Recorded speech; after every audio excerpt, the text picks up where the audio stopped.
ನಮಸ್ಕಾರ ವೀಕ್ಷಕರೇ, welcome to Vani creation 9 YouTube channel. ಆಗಿರೋ ಅಂಡ್ ಗ್ರ್ಯಾಂಡಾಗಿ ಲುಕ್ ಕಾಣೋಂಥ ಒಂದು ಬ್ಯಾಕ್ಗ್ರೌಂಡ್ ಡೆಕೋರೇಷನ್ನ ತೋರಿಸ್ತಾ ಇದ್ದೀನಿ. ಎಷ್ಟು ಗ್ರ್ಯಾಂಡಾಗಿ ಕಾಣ್ತಿದೆ ನೋಡಿ. ಇದು ಗ್ರ್ಯಾಂಡಾಗಿ ಕಾಣಬೇಕು ಅಂದರೆ ನಾವು ಸೆಲೆಕ್ಟ್ ಮಾಡ್ಕೊಳ್ಳೋಂಥ ಸ್ಯಾರಿ ಅಥವಾ ಕ್ಲಾತ್ ಮೇಲೆ ಡಿಪೆಂಡ್ ಆಗಿರುತ್ತೆ. ಸೊ ಹಾಗಾಗಿ ನಾವು ಬ್ಯಾಕ್ಗ್ರೌಂಡ್ ಡಿಸೈನ್ಗೆ ತೊಗೊಳ್ಳೋಂಥ ಸೀರೆನ ಫಸ್ಟು ನಾವು ಕಲರ್ ಕಾಂಬಿನೇಷನ್ ನೋಡಿಕೊಂಡು ಸೆಲೆಕ್ಟ್ ಮಾಡ್ಕೊಬೇಕು. ಸೊ ಹಾಗಾಗಿ ನೋಡಿ, ನಾನಿಲ್ಲಿ ಯೆಲ್ಲೋ ಕಲರ್ದು ಒಂದು ಕ್ಲಾತ್ ತೊಗೊಂಡಿದ್ದೀನಿ. ಇದು ಕೇವಲ 2 ಮೀಟರ್ಸ್ ಅಷ್ಟೇ ಇದೆ.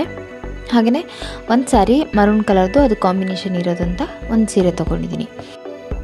ಇಲ್ಲಿ ತೋರಿಸ್ತಿರೋಂಥ ಒಂದು ಬ್ಯಾಕ್ಗ್ರೌಂಡ್ ಡಿಸೈನು ಬರೀ ದೇವ್ರ ಕುಡ್ಸೋಕ್ಕೆ ಅಂತ ಏನಿಲ್ಲ ಫ್ರೆಂಡ್ಸ್. ನಾವು ಮನೇಲಿ ನಡೆಯುವಂಥ ಸಣ್ಣ ಪುಟ್ಟ ಫಂಕ್ಷನ್ಗಳಿಗೂ ಕೂಡ ನಾವು ಯೂಸ್ ಮಾಡ್ಬೋದು. ಹಾಗೆಯೇ ಒಂದು ಎಕ್ಸಾಂಪಲ್, ಒಂದು ಬರ್ಡೇ ಪಾರ್ಟಿ ಅಂತ ಅಂದ್ಕೊಳ್ಳಿ. ಆ ಮಗು ಹಾಕೊಳ್ಳೋಂಥ ಒಂದು ಡ್ರೆಸ್ಗೆ ಮ್ಯಾಚ್ ಆಗುವಂಥ 2 ಸೀರೆಗಳು ತೊಗೊಂಡು ಬ್ಯಾಕ್ಗ್ರೌಂಡ್ನ ನಾವು ಈ ಥರ ಡೆಕೋರೇಟ್ ಮಾಡ್ಕೊಂಡ್ರೆ ಅದು ಇನ್ನೂ ತುಂಬ ಗ್ರ್ಯಾಂಡ್ ಲುಕ್ ಕಾಣಿಸುತ್ತೆ. ಹಾಗೆಯೇ ನಾವು ಬರೀ ಡೆಕೋರೇಷನ್ ಮಾಡ್ಕೊಳ್ಳೋವಾಗ ಮುಖ್ಯವಾಗಿ ನಾವು ಇಲ್ಲಿ ಗಮನಿಸಬೇಕಾಗಿರೋದು ಕಲರ್ ಕಾಂಬಿನೇಷನ್ ಅನ್ನೋದು. ಕಲರ್ ಕಾಂಬಿನೇಷನ್ ಅನ್ನೋದು ತುಂಬ ಚೆನ್ನಾಗಿ ಬಂತು ಅಂತಂದರೆ ಫೋಟೋ ತೆಕ್ಕೊಂಡಾಗ ಬಹಳ ಗ್ರ್ಯಾಂಡಾಗಿ ಕಾಣಿಸುತ್ತೆ.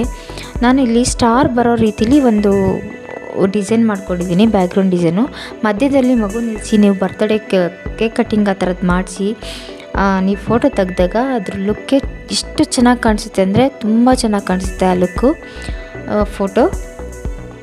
ನೀವು ಒಂದ್ಸರಿ ಟ್ರೈ ಮಾಡಿ ನೋಡಿ ಫ್ರೆಂಡ್ಸ್. ಹಾಗೆಯೇ ನಾನು ಇದರಲ್ಲಿ ನೆಕ್ಸ್ಟು ಬ್ಯಾಕ್ಗ್ರೌಂಡ್ ಡಿಸೈನ್ ಆದಮೇಲೆ ಮುಂದೆ ದೇವ್ರು ಕೂಡ್ಸೋಕ್ಕೆ ಒಂದು ಟೀಪಾಯ್ ಮತ್ತು ಅದ್ರ ಮೇಲೆ ಒಂದು ಮಂಟಪನ ಇಟ್ಟಿದ್ದೀನಿ. ನೆಕ್ಸ್ಟು ಅದ್ರ ಮುಂದೆ ನಾನು ಸ್ಟೆಪ್ಸ್ ಹೇಗೆ ಮಾಡೋದು ಅಂತ ಕೂಡ ನಾನು ತೋರಿಸಿದ್ದೀನಿ. ಹಾಗೆಯೇ ಮುಂದೆ ಸ್ಟೆಪ್ಸ್ ಇಟ್ಕೊಂಡು ನೀವು ಮಂಟಪನ ರೆಡಿ ಮಾಡಿಕೊಂಡ್ರೆ ಅದನ್ನು ದೇವ್ರು ಕೂಡ್ಸೋಕ್ಕೆ ನಾವು ಯೂಸ್ ಮಾಡ್ಕೋಬೋದು ಬ್ಯಾಕ್ಗ್ರೌಂಡ್ನ.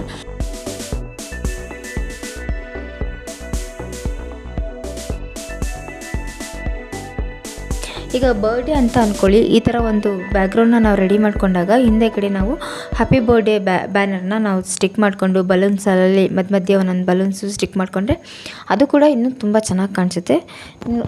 ನಿಮ್ಮ ಅನುಕೂಲಕ್ಕೆ ತಕ್ಕಂತೆ ನೀವು ಅದನ್ನು ಡೆಕೋರೇಟ್ ಮಾಡ್ಕೋಬೋದು, ಬಹಳ ಚೆನ್ನಾಗಿ ಕಾಣಿಸುತ್ತೆ. ಒಂದೆರಡು ಎಕ್ಸಾಂಪಲ್ಗೆ ನಾನು ಒಂದೆರಡು ಫೋಟೋಸ್ನ ಇಲ್ಲಿ ಹಾಕ್ತಾಯಿದ್ದೀನಿ ನೋಡಿ. ಹಾಗೆಯೇ ನೆಕ್ಸ್ಟು ಹೇಗೆ ಇದನ್ನು ಈ ಬ್ಯಾಕ್ಗ್ರೌಂಡ್ನ ಹಾಗೆಯೇ ಸ್ಟೆಪ್ಸು ಮತ್ತು ಮಂಟಪನ ಹೇಗೆ ಮಾಡ್ಕೋಬೋದು ಅನ್ನೋದನ್ನು ನಾನು ಮುಂದೆ ತೋರಿಸ್ತೀನಿ, ನೋಡೋಣ ಬನ್ನಿ.